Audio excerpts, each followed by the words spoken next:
I do want to start with the fundamental question that's at the heart of all this.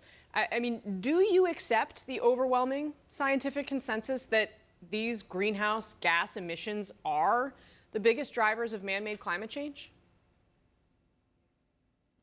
Well, it's great to be on with you. First, it's worth pointing out that all 8 or so images that you just posted on the screen have nothing to do with this week's announcement.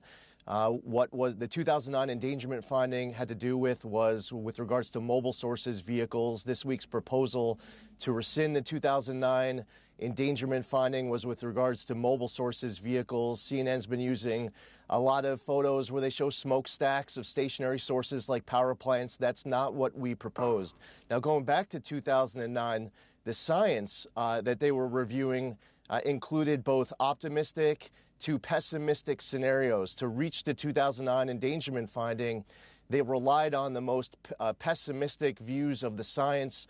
The great news is that a lot of the pessimistic views of the science in 2009 that was being assumed ended up not panning out. Hey, that's great. We can rely on 2025 facts as opposed to 2009 bad assumptions.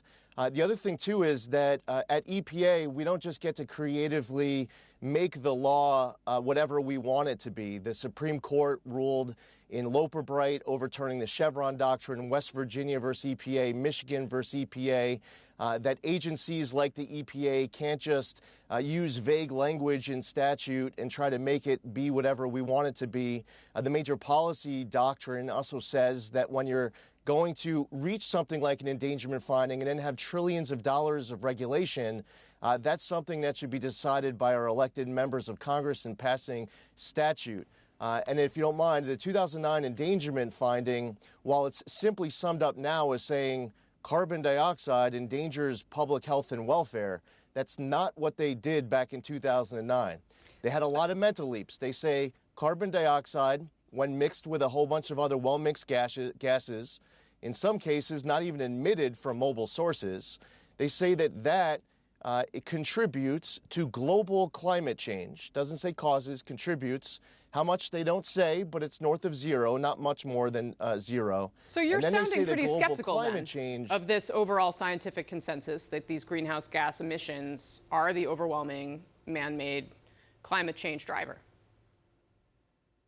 That might be your way to try to twist my words, but what I'm saying is that we get our power at EPA from what the law states, and the Supreme Court in recent cases have been very clear. So what I was just describing with all the mental leaps used in the 2009 endangerment finding, Section 202 of the Clean Air Act doesn't allow all of these different mental leaps, as the Supreme Court made clear in recent years. So I'm not going to get creative with the law. We're going to read the plain language.